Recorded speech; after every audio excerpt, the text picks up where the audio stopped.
Hello students, स्वागत है आप सबका सिंडिकेट आईएएस में। और हम लोग सिविल सर्विसेज की तैयारी करने को लेकर क्लासेस ऑर्गेनाइज कर रहे हैं। इस संदर्भ में भारत में जो संसदीय प्रक्रियाएं हैं, हम उनका अवलोकन कर रहे हैं। जैसा कि आपने इसके पहले भी अध्ययन किया है कि भारत की संसद अपने सामान्य कार्य व्यवहार का निर्धारण एक निश्चित प्रक्रिया का प्रयोग करते हुए करती है, जिन्हें सामान्य रूप से संसदीय प्रक्रिया के रूप में जानते हैं। यहाँ पर आपको भारत की जो नई संसद भवन है उसकी तस्वीरें स्पष्ट रूप से नज़र आ रही होगी। और संसद में जो सामान्य कार्य व्यवहार आयोजित किए जाते हैं, हम उन्हें संसदीय प्रक्रियाओं के रूप में जानते हैं। इन्हीं संसदीय प्रक्रियाओं के सापेक्ष आज अध्ययन का जो हमारा विषय है वह शून्यकाल को लेकर है। बहुत ही महत्वपूर्ण प्रक्रिया है संसद की शून्यकाल की प्रक्रिया, जिसको हम जीरो आवर भी कहते हैं। दरअसल में ये जो संसदीय प्रक्रियाएं हैं, ये ऐसी प्रक्रियाएं हैं जिनका निर्धारण सामान्य रूप से संविधान में नहीं किया गया है। प्रत्यक्ष रूप से संविधान की प्रक्रिया में इसे सम्मिलित नहीं किया गया है। संवैधानिक प्रावधानों के तहत इसका निर्धारण नहीं किया गया है। फिर भी संविधान का अनुच्छेद 118 यह निर्धारित करता है कि संसद के प्रत्येक सदन अपने कार्य व्यवहार को संपन्न करने के लिए संविधान के उपबंधों के अधीन रहते हुए कार्य संचालन संबंधी नियम का निर्धारण करेंगे। और इसी का प्रयोग करते हुए भारत की संसद के दोनों सदनों ने अपने कार्य व्यवहार के संचालन के उद्देश्य से कार्य संचालन संबंधी नियमों का निर्धारण किया है। तो हम लोग समझने का प्रयास करेंगे कि संसद के दोनों सदन ने अपने कार्य संचालन के लिए जिन नियमों का निर्धारण किया है, उन नियमों के सापेक्ष शून्यकाल की प्रक्रिया क्या है। सबसे पहले समझेंगे शून्यकाल क्या है, शून्यकाल की प्रक्रिया क्या है, और क्या वास्तव में शून्यकाल संसदीय अनियमितता के रूप में तो प्रयोग नहीं होता। ये तमाम बातें जो है आज चर्चा का हमारा मुख्य विषय है। तो कहने का आशय है कि 1952 में लोकसभा और राज्यसभा ने संवैधानिक उपबंधों के अधीन रहते हुए कार्य संचालन से संबंधित प्रक्रिया नियम का प्रकाशन किया है। इन नियमों के आधार पर संसद के दोनों ही सदन अपनी बैठकों आदि का संचालन निर्धारित प्रक्रिया का प्रयोग करते हुए करते हैं। हालांकि समय के साथ देखें तो इन नियमों में संशोधन होते रहे हैं। पिछले 7 दशकों में इन नियमों में काफ़ी हद तक परिवर्तन हुए हैं। इसके बावजूद जो बुनियादी सिद्धांत है, इन नियमों का जो बुनियादी सिद्धांत है, वह आज भी अपरिवर्तित रूप से बना हुआ है। तो जो संसदीय प्रक्रियाएं हैं, इसके तहत आपने इसके पहले प्रश्नकाल का अध्ययन किया है। आज इसी क्रम में हम लोग अध्ययन कर रहे हैं शून्यकाल को लेकर। वैसे देखें तो शून्यकाल बड़ा अजीब सा लगता है कि क्या एक ऐसी अवधि जो शून्यता का प्रतीक हो। हालांकि शून्यकाल की जो अवधि होती है वो मध्य रात्रि 12 बजकर ठीक 1 सेकंड के 1000वें भाग का जो समय होता है, उसे हम शून्यकाल के रूप में जानते हैं। लेकिन जो संसदीय व्यवस्था है उसके तहत शून्यकाल का जो मूल आशय है, जो उसका मुख्य अर्थ है, हम उसे समझने का प्रयास करेंगे। और सबसे बड़ी बात है कि संपूर्ण विश्व स्तर पर संसदीय प्रक्रियाओं के तहत शून्यकाल की अवधारणा भारत की देन है। पहली बार भारत में संसदीय व्यवस्था के संचालन के संदर्भ में शून्यकाल को गढ़ा गया। नवंबर 1966 में इसका पहली बार प्रयोग किया गया। भारत में संसदीय व्यवस्था के संचालन करने के क्रम में। देखिए, शून्यकाल का शाब्दिक अर्थ होता है निर्णय का क्षण, मोमेंट ऑफ डिसीजन। निर्णय लेने की जो अवधि है, शाब्दिक अर्थ में हम उसे शून्यकाल के रूप में जानते हैं। हालांकि यहाँ पर संसदीय प्रक्रिया के अंतर्गत जिस शून्यकाल का प्रयोग होता है वह कोई निर्णय लेने का क्षण नहीं होता, बल्कि शासन से प्रश्न पूछने का एक विशिष्ट क्षण अवश्य होता है। खैर, हम लोग ये समझने का प्रयास करेंगे कि भारत की संसदीय व्यवस्था के अंतर्गत शून्यकाल का प्रयोग कैसे होता है, किस रूप में होता है। देखिए, संसदीय शब्दावली में शून्यकाल प्रश्नकाल के अंत और नियमित कार्य के शुरुआत के बीच के समय को कहा जाता है।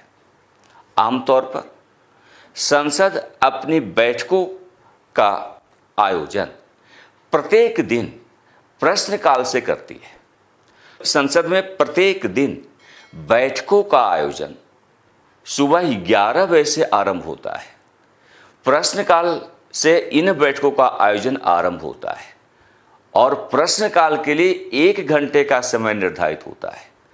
प्रश्नकाल की समाप्ति के ठीक उपरांत, यानी तब तक 12 बज गए होते हैं, प्रश्नकाल की समाप्ति के ठीक उपरांत और संसद अपने नियमित कार्य आरंभ करने से ठीक पहले की अवधि को शून्यकाल के रूप में परिभाषित किया गया है।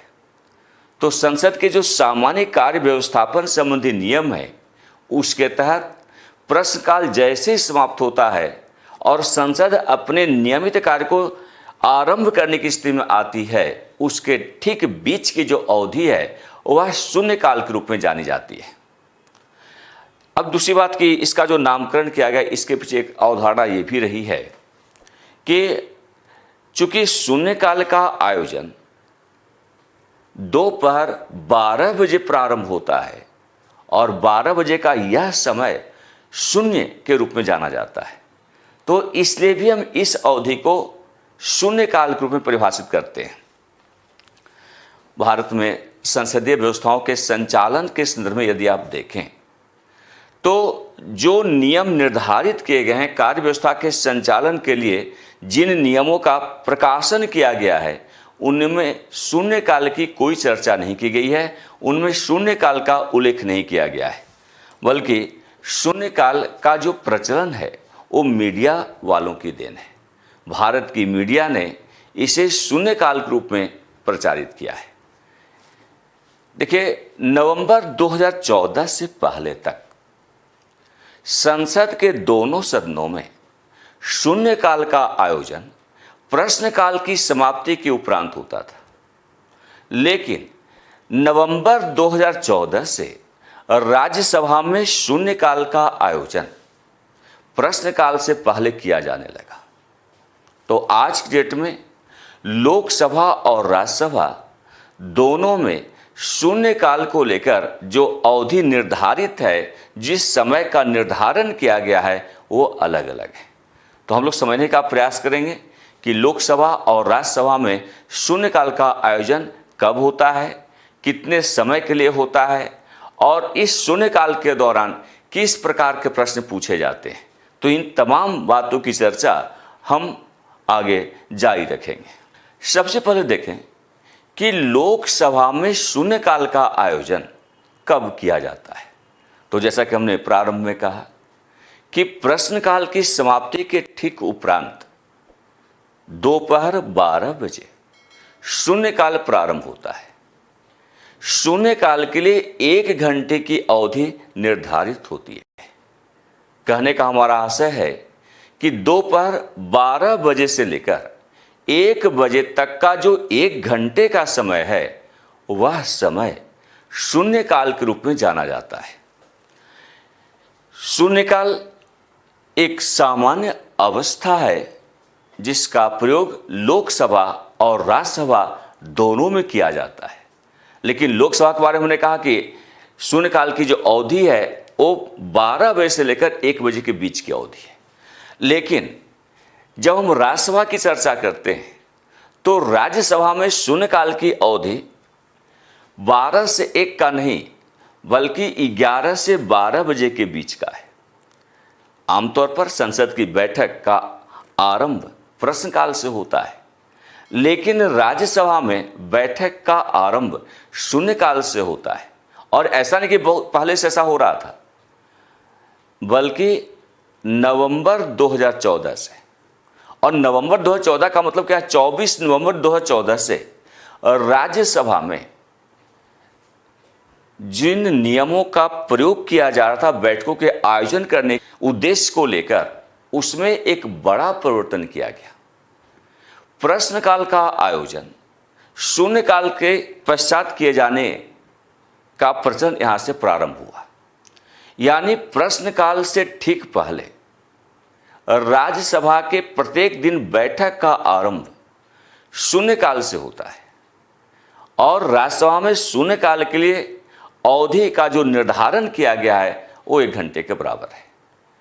कहने का हमारा आशय है कि राज्यसभा में सुबह 11 से 12 बजे के बीच का समय शून्यकाल के रूप में जाना जाता है। शून्यकाल की समाप्ति के उपरांत प्रश्नकाल का आयोजन किया जाता है। अब यहां समझिए कि आखिर इस प्रकार का परिवर्तन करने की आवश्यकता क्यों पड़ी। तो दरअसल में राज्यसभा और लोकसभा में शून्यकाल के समय में जो परिवर्तन किया गया उसके पीछे तर्क था, और तर्क भी खासकर उसमें भारत के उपराष्ट्रपति और राज्यसभा के पदेन सभापति हामिद अंसारी साहब थे। उनका मानना था कि दोनों सदनों में यदि शून्यकाल का समय एक ही समय निर्धारित किया गया है, दोनों सदनों में प्रश्नकाल और शून्यकाल का समय एक बार निर्धारित होने की वजह से मंत्री जवाबदेही पूर्ण ढंग से अपने प्रश्न का उत्तर नहीं दे पाते। कारण क्या है कि जिस समय लोकसभा में प्रश्नकाल का आयोजन हो रहा है, ठीक उसी समय राज्यसभा में भी प्रश्नकाल का आयोजन हो रहा है। ऐसे में संबंधित विभाग का मंत्री यदि लोकसभा में किसी प्रश्न का उत्तर दे रहा है और ठीक उसी समय राज्यसभा में भी उसी के विभाग से संबंधित कोई प्रश्न पूछा गया है, तो ऐसे में उसकी उपस्थिति राज्यसभा में नहीं हो पाती थी। इसी विसंगति को दूर करने के लिए कि मंत्री पूर्ण जवाबदेही के साथ लोकसभा और राज्यसभा में उपस्थित होकर पूछे गए प्रश्नों का उत्तर दे सके, तो इसके लिए परिवर्तन किया गया नवंबर 2014 से। लोकसभा में जो प्रत्येक दिन बैठक का आयोजन आरंभ होता है वह प्रश्नकाल से होता है और प्रश्नकाल की समाप्ति के उपरांत शून्यकाल का आयोजन किया जाता है। लेकिन जब हम राज्यसभा की बात करते हैं तो राज्यसभा में प्रत्येक दिन बैठक का आयोजन शून्यकाल से प्रारंभ होता है और उसके लिए 1 घंटे की अवधि निर्धारित होती है। 11 बजे से 12 बजे के बीच का समय राज्यसभा के लिए शून्यकाल का समय होता है और शून्यकाल की समाप्ति के उपरांत राज्यसभा में प्रश्नकाल का आयोजन आरंभ होता है। तो यहाँ पर हम देख रहे हैं कि 1 घंटे का यह जो अवधि है राज्यसभा के लिए 11 से 12 बजे के बीच की जो अवधि है वही शून्यकाल के रूप में जानी जाती है। अब हम समझने का प्रयास करेंगे कि संसद में शून्यकाल के दौरान, और संसद से हमारा आशय लोकसभा और राज्यसभा दोनों से है, तो चाहे लोकसभा की बात करें या फिर आप राज्यसभा की बात करें, संसद में शून्यकाल के दौरान बिना किसी पूर्व सूचना के शासन से कोई प्रश्न संसद का सदस्य कर सकता है। तो संसद के सदस्यों के पास एक बड़ा अधिकार होता है कि बिना किसी पूर्व सूचना के, बिना निर्धारित किए गए, सूचीबद्ध किए गए प्रश्न को शून्यकाल के दौरान पूछा जा सकता है। शासन से ऐसे प्रश्न किए जा सकते हैं। आमतौर पर प्रश्नकाल के बारे में हमने आपसे चर्चा किया था कि प्रश्नकाल के दौरान जो प्रश्न पूछे जाते हैं वो पहले से सूचीबद्ध होते हैं, पहले से निर्धारित होते हैं। कम से कम 10 दिन और अधिक से अधिक 21 दिन की पूर्व सूचना के आधार पर संसद का कोई सदस्य लोकसभा या राज्यसभा में शासन से प्रश्न कर सकता है। लेकिन जब बात शून्यकाल की हो रही है तो शून्यकाल में इस प्रकार की किसी शर्त का निर्धारण नहीं किया गया है, बल्कि लोकसभा या राज्यसभा का कोई सदस्य शून्यकाल के दौरान बिना किसी सूचीबद्ध प्रश्न के, बिना किसी पूर्व निर्धारित प्रश्न के अपना प्रश्न सीधे तौर पर शासन से पूछ सकता है, शासन से कर सकता है। एक ही शर्त है कि इस प्रकार के प्रश्न अविलंबनीय श्रेणी की होनी चाहिए, लोक महत्व से जुड़े हुए प्रश्न होना चाहिए और ऐसे प्रश्न में जनहित की भावना होनी चाहिए। 3 बातों का होना प्रश्न में आवश्यक होता है जो प्रश्न शून्यकाल के दौरान पूछे जाते हैं। पहली चीज, ऐसे प्रश्न अविलंबनीय प्रकृति के होनी चाहिए। दूसरी बात, लोक महत्व से जुड़े हुए प्रश्न होनी चाहिए। और तीसरी बात, ऐसे प्रश्न जनहित से संबंधित होना चाहिए। तो ये 3 जो है यहाँ पर शर्तें हैं प्रश्न के लिए जिन्हें शून्यकाल के दौरान शासन से पूछा जा सकता है। अब थोड़ा सा हम लोग समझने का प्रयास करेंगे कि शून्यकाल के दौरान प्रश्न पूछने या किसी मामले को सदन में उठाने की प्रक्रिया क्या होती है। भाई प्रश्नकर्ता प्रश्न करना चाहता है शासन से, तो एक निश्चित प्रक्रिया को फॉलो करना यह आवश्यक होता है। तो दरअसल में शून्यकाल के दौरान कोई प्रश्न सदस्य अगर शासन से पूछना चाहता है, इसे सदन में उठाने के लिए उस सदन की बैठक के प्रारंभ होने वाले दिन 10 बजे से पहले अध्यक्ष या सभापति को इस संदर्भ में नोटिस देना आवश्यक होता है। जैसे लोकसभा में यदि कोई सदस्य शून्यकाल के दौरान प्रश्न पूछना चाहता है शासन से, तो इसके लिए उसी दिन लोकसभा की बैठक आरंभ होने से पहले सुबह 10 बजे अध्यक्ष को अपना प्रश्न प्रस्तुत करेगा। और यदि इस प्रकार का प्रश्न राज्यसभा में पूछा जाना है, तो राज्यसभा का कोई सदस्य शासन से इस प्रकार का प्रश्न पूछने के लिए राज्यसभा की बैठक आरंभ होने से ठीक पहले सुबह 10 बजे सभापति को इस प्रकार की सूचना से अवगत करा देगा। बस इतनी छोटी सी प्रक्रिया का पालन यहाँ पर किया जाता है। इसमें 10 दिन और 21 दिन पूर्व के जो समय सीमा है उसको फॉलो करना आवश्यक नहीं होता। तो ताकि सुबह 10 बजे 11 बजे बैठक प्रारंभ होनी है, सुबह 10 बजे अध्यक्ष, चाहे वो लोकसभा का अध्यक्ष हो चाहे राज्यसभा का सभापति हो, उससे प्रश्न पूछने की अनुमति लेने की आवश्यकता होती है। तो इस छोटी सी प्रक्रिया को फॉलो करने की आवश्यकता होती है। साथ ही प्रश्न पूछने संबंधी नोटिस में उस विषय का उल्लेख होना आवश्यक होता है जिसे वे सदन में उठाना चाहते हैं। तो कोई भी मामला जिसे लेकर प्रश्नकर्ता सदन में उठाना चाहता है, उससे संबंधित नोटिस में विषय का उल्लेख करना आवश्यक होता है। इसके अतिरिक्त क्या है कि सदन के अध्यक्ष या सभापति सदस्य को मामला उठाने की अनुमति दे सकता है या अस्वीकार कर सकता है।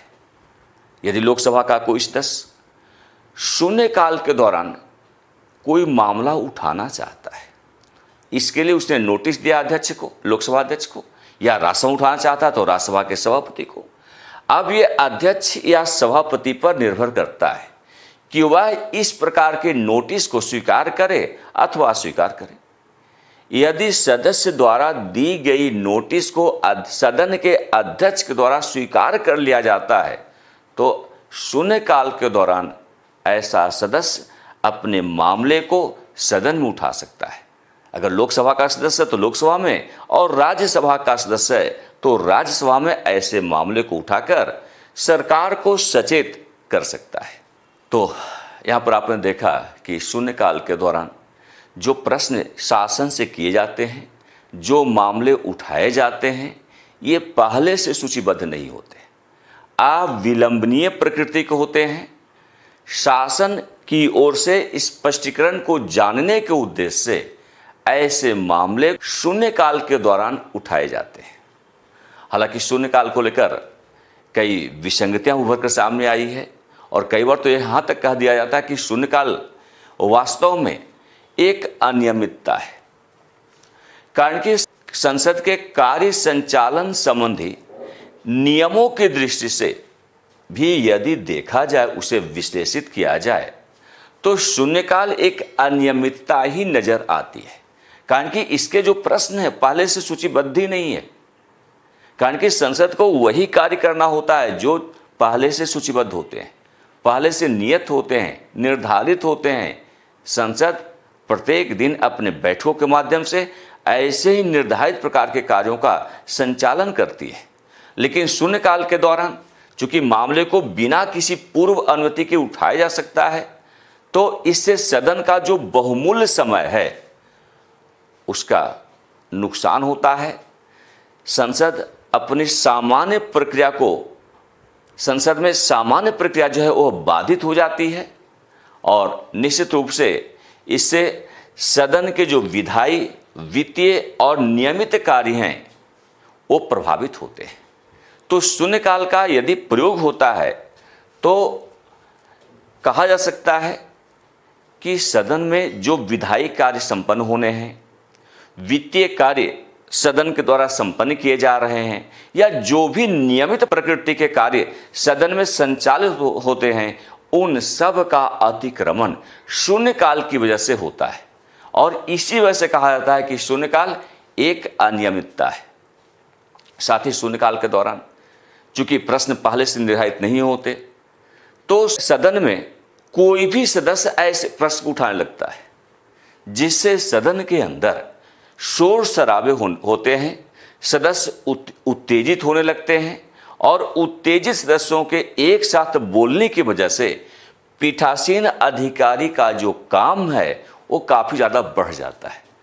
चूँकि सदन को संचालित करने का कार्य पीठासीन अधिकारी की जवाबदेही होती है। जब एक ही समय में सदन के अंदर बहुत सारे सदस्य बोलना शुरू कर देते हैं, तो जाहिर सी बात है सदन का संचालन करना बहुत बड़ी चुनौती बन जाती है।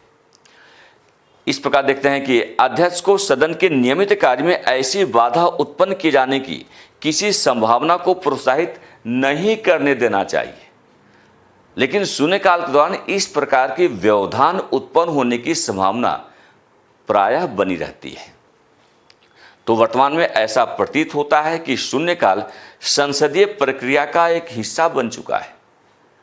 भले ही शोर शराबा होता है, भले ही आज हम शून्यकाल को संसदीय व्यवस्था के अंतर्गत एक अनियमितता के रूप में परिभाषित करते हैं, बावजूद यह भी सत्य है कि शून्यकाल के दौरान शासन को कहीं ज़्यादा सतर्कता के साथ पूछे गए प्रश्नों का जवाब देना होता है। कारण क्या है कि प्रश्नकाल के दौरान जो प्रश्न पूछे जाते हैं वो पहले से शासन को पता होता है।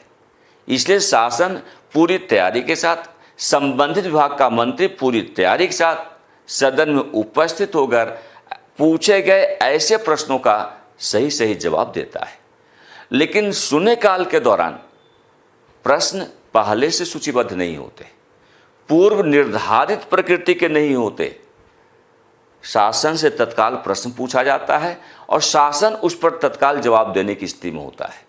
तो इसलिए ऐसे उत्तर में विसंगतियां होने की संभावना बहुत अधिक बढ़ी होती है। तो यही कारण है कि शून्यकाल शासन को सतर्क करने का, शासन की जवाबदेही को और बृहद रूप से स्थापित करने के उद्देश्य से एक महत्वपूर्ण अवधि है, जिसमें बिना किसी सूचना के, बिना किसी पूर्व सूचना के शासन से किसी प्रकार का कोई प्रश्न संसद का सदस्य पूछ सकता है। तो इसका एक अपना अलग इम्पॉर्टेंस है संसदीय व्यवस्था के अंतर्गत।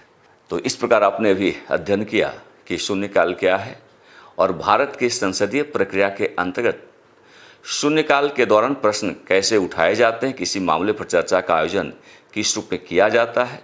तो इन तमाम बातों को लेकर आज आपने जानकारी प्राप्त किया। हम निरंतर आपके प्रिपरेशन को बेहतर से बेहतर बनाने के लिए कृत संकल्पित हैं। हमारा मिशन है कि आपकी तैयारी बेहतर ढंग से आयोजित हो और आप अपने उद्देश्यों में सफल हो। इसको लेकर निरंतर क्लासेस आपके सामने प्रस्तुत होते रहते हैं और इसका लाभ आप सबको अवश्य प्राप्त होता होगा।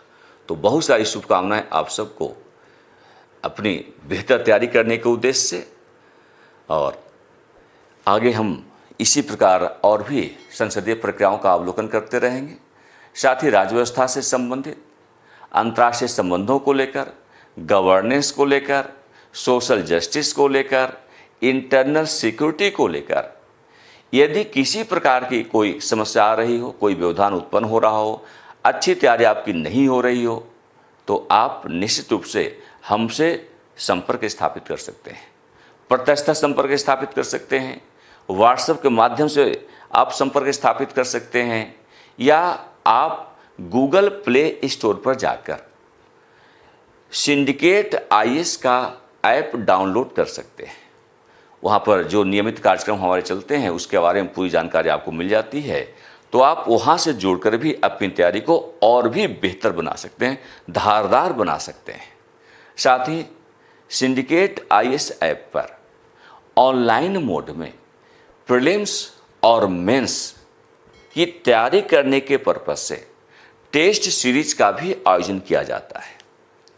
और अभी आपको एक और भी सूचना देनी है कि जो एस्पिरेंट्स हमारे 16 जून 2024 को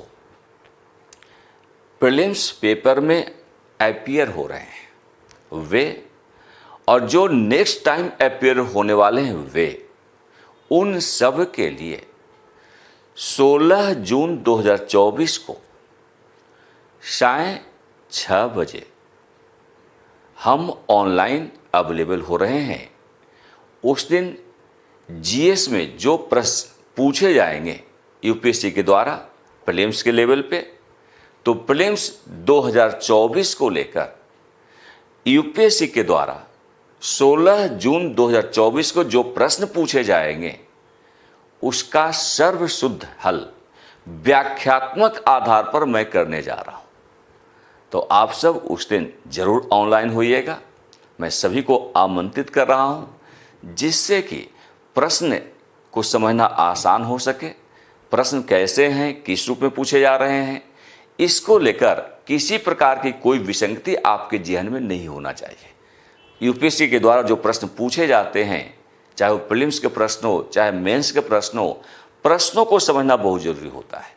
और यदि आप प्रश्न समझ जाते हैं तो आप 25% उत्तर तत्काल दे देते हैं, बाकी 75% उत्तर आपके नॉलेज पर डिपेंड करता है।